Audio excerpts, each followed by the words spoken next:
Ada perbedaan antara FPI dengan HTI. HTI punya proposal untuk pendirian khilafah, memang sangat idealis, sangat bagus, itu tidak kita pungkiri. Sangat idealis, sangat bagus, memang seperti itu yang kita inginkan. Hanya saja kita di Front Pembela Islam menginginkan tesis soal khilafah yang sudah begitu bagus, yang sudah begitu luar biasa, di dalam pelaksanaan untuk mewujudkannya, jangan kita menolak kenyataan yang ada. Artinya begini, jangankan menyatukan seluruh dunia Islam di bawah satu khilafah, menyatukan Malaysia sama Indonesia aja setengah mati. Indonesia ini disatuin sama Malaysia, wah setengah mati, sampai sekarang lagi pada berebut pulau. Pulau diperebutkan sampai ke pengadilan. Coba kita pikirkan pakai logika aja. Ini kerja mudah atau kerja sulit untuk menyatukan dua negara? Dua negara Indonesia dan Malaysia bersatu, umpamanya menjadi negara Nusantara. Saya mau tanya jujur, itu kerjaan mudah atau sulit? Enggak gampang. Enggak gampang. Lalu bagaimana menyatukan 125 negara lebih? Negara Islam di dunia saat ini 125 negara lebih. Gimana menyatukan mereka semua? Dulu Mesir pernah disatukan dengan Libya. Namanya Republik Persatuan Arab. Satu, jadi satu negara. Tapi di tengah perjalanan konflik. Yang orang Mesir pengen yang mimpin, yang orang Libya pengen yang mimpin. Pecah lagi. Sudah kalau gitu jalan masing-masing. Akhirnya Libya jadi negara sendiri, Mesir jadi negara sendiri. Nah jadi artinya FPI mencoba untuk berpikir realistis. Oh, ini nggak gampang untuk menyatukan negara-negara. Kita setuju, prinsip HTI kita setuju. Khilafah harus tegak. Nah, cuma yang jadi persoalan, bagaimana cara menegakkannya? Nah, disinilah FPI mengajukan proposal khilafah, tesis khilafah. Anda bisa baca, kalau Anda salah satu daripada aktivis FPI, itu dituangkan di hasil Munas yang lalu, bukan Munas kemarin, Munas yang sebelumnya. Di sana ada 10 langkah untuk menuju khilafah Islamnya. Antara lain, saya tidak sebutkan semua, antara lain yang disebutkan di situ, satu. Jadi begini, sebelum saya masuk ke satu, ke pertama. Untuk menyatukan seluruh dunia Islam di bawah satu khilafah, ini pekerjaan yang sangat berat. Saya tidak katakan mustahil, tapi sangat berat. Nah, oleh karenanya, FPI melihat jangan langsung kita melangkah kampanye berteriak, ayo satukan semua negara, hapuskan Indonesia, hapuskan Malaysia, hapuskan Saudi, hapuskan Emirat, hapuskan Mesir, cukup satu khilafah. Kalau itu yang kita ungkapkan, maka seluruh negara-negara tadi akan jadi musuh kita. Indonesia akan melihat, wah ini musuh nih, dia mau ngapus NKRI. Mesir melihat, wah ini musuh, dia mau ngapus Mesir. Malaysia juga lihat musuh, wah dia mau ngapus Malaysia. Itu sama juga kita menjadi kompetitor kekuasaan di hadapan mereka. Nah, negara mana yang mau dihapus? Saya mau tanya sekarang, pemerintah Indonesia kalau dengar NKRI mau dihapus, marah gak? Saya mau tanya sekarang, kalau Mesir dengar nih pemerintahnya ada gerakan mau hapus Mesir, kira-kira marah gak? Semua negara marah. Kalau kita berteriak seperti itu, semua negara akan jadi musuh kita. Nah, karena itu FPI melihat jangan menjadikan negara-negara Islam ini sebagai musuh kita dalam perjuangan. Nah, caranya bagaimana? Satu, kita ajak mereka, yuk mari negara-negara Islam, kalian silakan jadi pemimpin di negeri masing-masing. Tapi ayo dong, kita bersatu untuk membentuk mata uang bersama. Bikin mata uang bersama. Jangan Malaysia pakai ringgit, Indonesia pakai rupiah, kemudian Saudi pakai real. Nah, kemudian beberapa negara Arab yaitu pakai dinar, pakai dirham. Ayo dong kita satu. Eropa bisa. Eropa itu negaranya bukan satu, ada euro. Untuk seluruh negara Eropa pakai euro. Kenapa Eropa yang negara kafir bisa, kok negara Islam nggak bisa? Ayo kita pakai. Dan di mana hikmahnya? Kalau seluruh negara Islam bersatu dengan satu mata uang kita nggak kalah dengan dolar. Sekarang ini euro di atas dolar, karena dia bersatu. Dolar nggak bisa berkutik depan euro. Anda kata bersatu negara-negara Islam, ciptakan satu mata uang. Apalah namanya? Apa dinar, apa dirham, atau apalah namanya. Tapi bersatu. Dolar nggak berkutik, bisa jadi satu mata uang kita $5. Bisa jadi. Kalau sekarang kan enggak, $1 13.000 rupiah. Anjlok kita. Nah, ini bukan mustahil. Ini kerjaan banyak negara yang mau. Malaysia sudah mau. Nah, kemudian beberapa negara seperti Iran, Irak, Mesir sudah mau. Ini kan tinggal disatukan.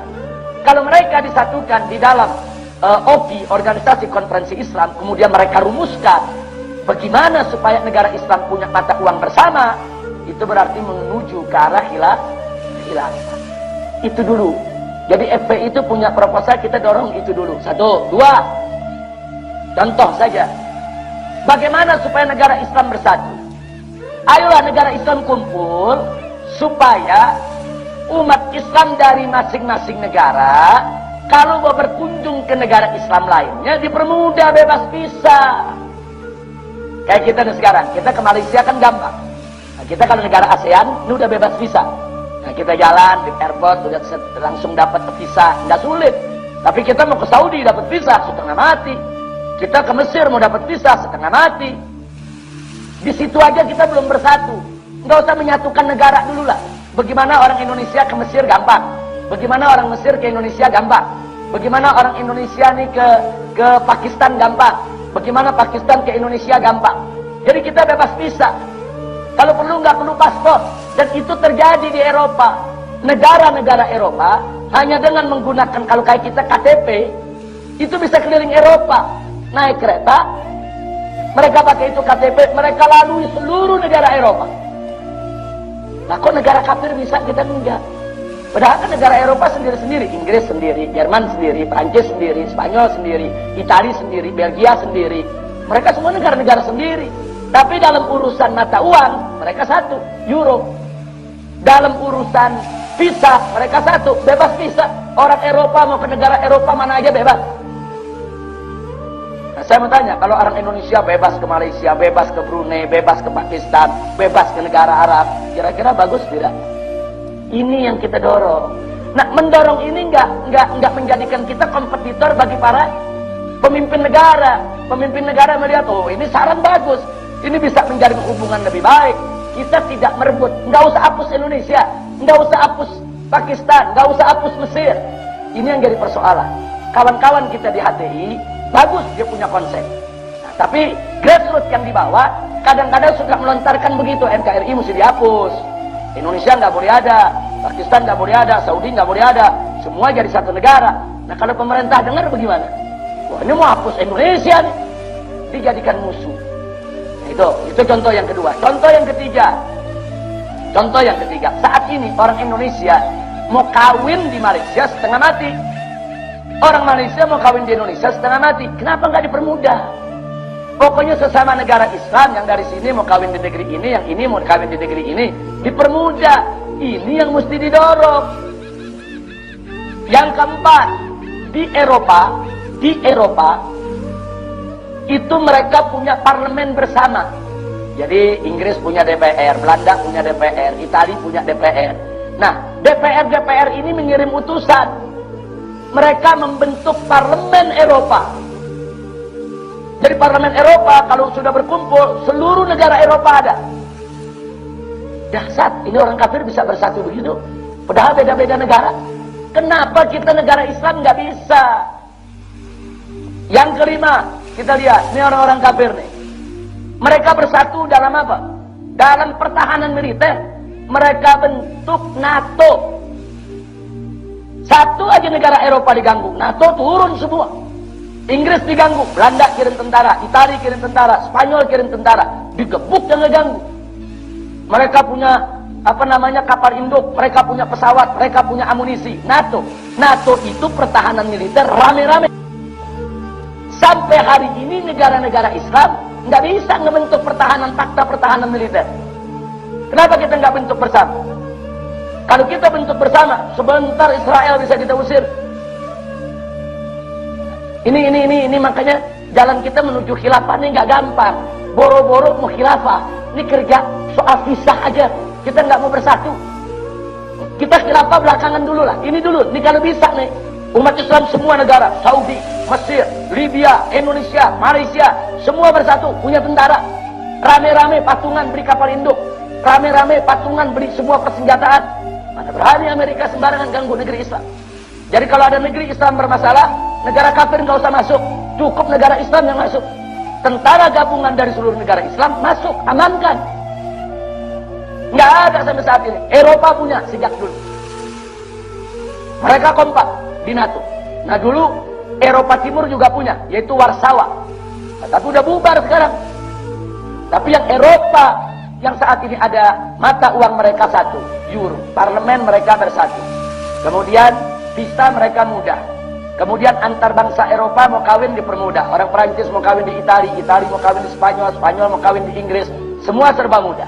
Bahkan perjalanan antar negara mereka nggak perlu pakai paspor.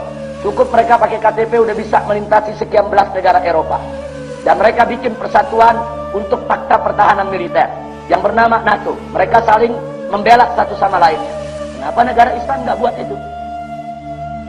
Baik, yang berikutnya lagi. Negara-negara Eropa ini juga luar biasa. Mereka di dalam kontrol telekomunikasi mereka bersatu. Mereka gagak, mereka punya satelit. Mereka jaga supaya nggak disadap sama Amerika, nggak disadap sama negara-negara lain. Mereka bersatu. Nah umat Islam, negara-negara Islam nggak bersatu. Masing-masing beli satelit sendiri. Indonesia beli satelit Palapa. Yang bikin Amerika, yang operatornya Amerika, yang jalanin Amerika. Akhirnya presiden telepon disadap sama Amerika. Kan musibah. Presiden kita disadap handphonenya. Berapa kali terjadi dari zaman Habibie. Sampai rekamannya diperdengarkan. Bisa kita bayangkan kalau presiden dia punya komunikasi bisa disadap. Bagaimana kita semua? Nah, mestinya negara-negara Islam bersatu. Punya satelit termahal, patungan, tutup ini. Yang namanya seluruh dunia Islam dengan satu satelit mereka berkomunikasi. Bisa kalau mau. Modalnya banyak kok. Saudi punya duit, negara-negara Arab kaya raya. Malaysia juga ekonominya maju. Nah ini nggak dijalankan. Jadi kalau saya sebutkan satu persatu, nanti Anda bisa lihat dalam hasil Munas FPI ada 10 langkah yang kita minta semua untuk disatukan. Nah, kalau duitnya udah satu, fakta pertahanannya ada, kemudian visanya gampang, satelitnya ada, nanti termasuk kurikulum pendidikannya disatukan. Nah, kalau semuanya sudah bersatu, ngajak mereka bentuk khilafah lebih mudah. Ya sudahlah, ini kita udah satu semuanya. Nah, bagaimana kita bikin aja khilafahnya? Nah, khilafahnya apa? Ya sudah, organisasi konferensi Islam yang menjadi khilafahnya. Presiden-presiden yang ada di negara-negara, anggap itu amir-amirnya. Kan bisa. Jadi Indonesia punya presiden, Saudi punya raja, tapi semua presiden, semua raja, semua perdana menteri yang ada di negeri-negeri Islam tunduk kepada satu khalifah. Kan bisa. Siapa bilang tidak bisa? Ya, kan dulu juga di zaman para sahabat, tiap daerah kan ada amirnya diangkat, saudara. Ini kan cuma soal istilah. Presiden, Perdana Menteri. Ini istilah. Nah, jadikan mereka sebagai amir-amir. Itu ngomongnya enak. Ngomongnya nih enak. Nah, ini hari ini, siang ini kita mimpi udah bagus kan? Bagus mimpi, Masya Allah, kalau bersatu. Tapi mewujudkannya setengah mati, saudara.